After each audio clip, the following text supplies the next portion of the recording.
Sad Boy Incorporated, Houston, how do you explain radioactive elements still existing when they decay over time and the universe is already old as well, radioactive elements are made all the time. So, you get to certain elements like what uranium-138, I think, has like a 4 billion year half-life. Isn't that what it is? 135. Shoot. Uranium half-life. 4.5 billion years for 238. Sorry, 238. Yeah. Uranium-238 is 4.5 billion year half-life. That means if you have, 20 uraniums, right? After 4.5 billion years, it will have decayed into, I believe it decays into lead. You will have half of that. You'll have 10 left. And in another 4.5 billion years, so now we're at 9 billion years, you will have 5 left. And another half-life of another 4.5 billion years, so now we're at 13.5 billion years. We'll have 2.5 of those uraniums left. And over that course of another 4.5 billion years, so now we're approaching 18 billion years, there could possibly still be one left. And another 4.5 billion years, so now we're at 22.5 billion years, which is almost 10 billion years longer than the universe has existed. There's a 50% chance that uranium will cease to exist. 50%. And if it doesn't happen to decay over that 4.5 billion years, there's another 50% chance that last uranium will cease to exist. So that's how you can still have reactive elements that are really old still in existence. Now, the radioactive elements that we date in age come from sources that are newer than the birth of the universe. So when the Big Bang went boom, essentially 90% of the material that was formed was hydrogen, with maybe 10% being helium. And there was no other elements heavier than helium in existence. They just did not exist. So what happened was those clouds of helium and hydrogen floating around in space, eventually, they started to collapse in on themselves. They may have had enough of them together, and they got a common gravitational center of gravity, and they just start collapsing on themselves, forming stars. Woohoo! Beginning of star systems. So the stars started forming everywhere, right? And they start fusing hydrogen into helium, so it starts collecting more and more helium. And when they get massive enough, that helium starts fusing into carbon. So now carbon starts to exist for the first time in our known universe. And if the stars are really big, they can fuse that carbon into like neon and so on. And you can start making more and heavier elements. We have the really, really, really big, scary stars. They're so heavy and so dense, and the gravitational pull is so strong that they will fuse all the way up to iron. They'll make iron inside of their cores through nuclear fusion. And if they're really, really, really big, that iron core can collapse, causing the rest of the star to collapse, which will make a supernova, and the thing goes, boom, where upwards of 10% of all the material in the star will fuse at once. And when that happens, it can fuse all the way up to uranium. So basically every other element from iron through uranium are created inside of these supernovas, and those are created all the time because we've got supernovas popping off, about once every 100 years per galaxy we get a supernova explosion. And the fact that we have, 13.8 billion years of history of our own galaxy means we've had, I whip out the calculator here.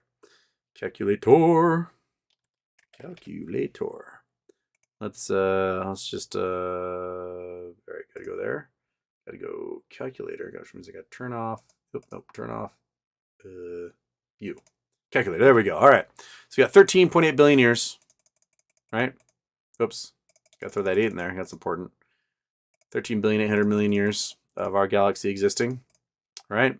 And every 100 years, there's a supernova explosion, which means we've had 138 million supernova explosions over the history of our galaxy existing, right? So that's a lot of supernova explosions, right? All creating heavy things like uranium, one after another. The most recent supernova explosion we've had close to us was in one of the Magellanic Clouds, which is a little orbital irregular galaxy that orbits our own galaxy. And that was in 1987. 1987A was that supernova explosion. We have not had one visible in our own galaxy since, I think, the Crab Nebula formed. That was like in 1400 or something. There could be ones happening on the other side of our galaxy. We just haven't seen them because they're too far away through the dust and clouds. But in our local neighborhood, we haven't seen one for about 500 years. Yeah, there you go. So that's how you get more nuclear things happening. And nuclear stuff can form too in our own atmosphere.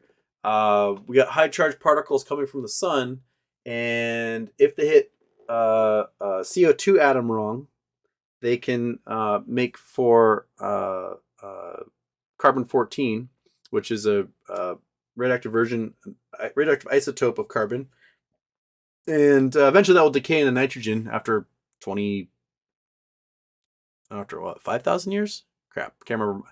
It's been so long, I can't remember my half-lives. But you have carbon-14 inside of you right now. So this stuff gets created in our atmosphere, right?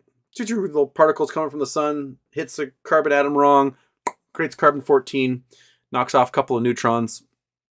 And then a plant breathes in.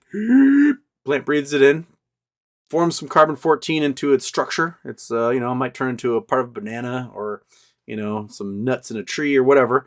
And you get a little carbon-14 stuck inside of the material of that apple, right? And then, a horse comes along, eats that apple, horse craps out what's left of the apple, and nuts and mushrooms grow. And then, I don't know, the other creature comes along, eats the mushroom. That creature gets eaten by a bald eagle. The bald eagle shits somewhere. That shit happens to go into a stream that's eaten by some minnows. That minnow's eaten by a salmon.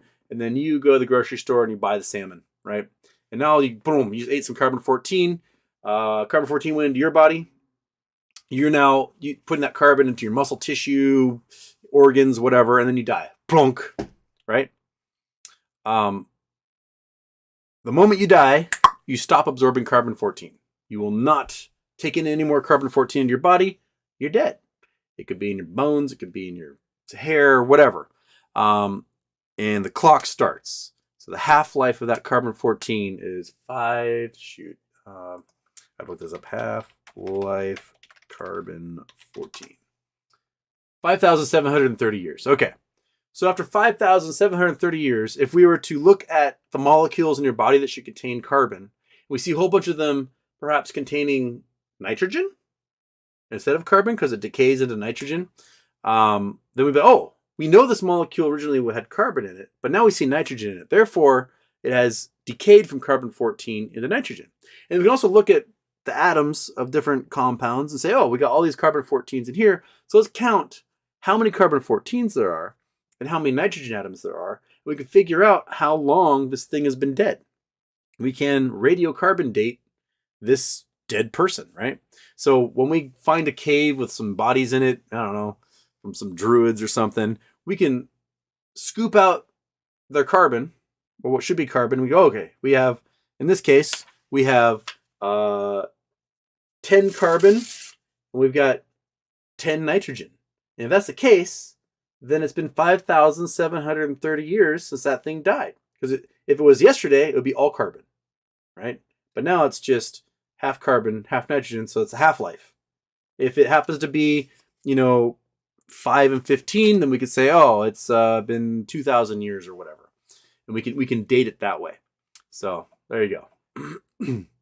A lot of you at home are going, I don't care. But you know what? You know who did? You know who did care? Sad Boy cared. And now Sad Boy knows. All right.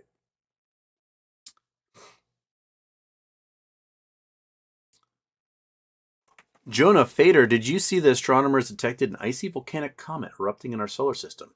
How often does this event usually occur? Well, they might be like kind of embellishing what they mean by an icy comet erupting in our solar system. When you look at a comet, you see the tail that comes off the comet. There's actually two tails that will come off a comet.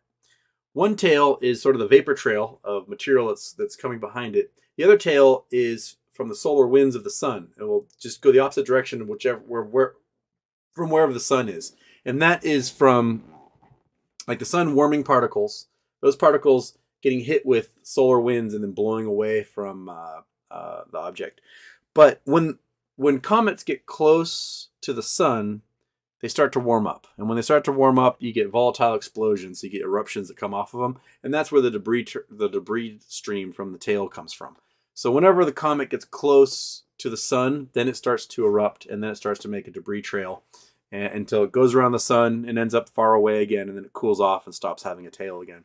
So whenever it's near us, it's going to be erupting. So yeah. So every comet we've ever seen go around the sun, it's been erupting comet.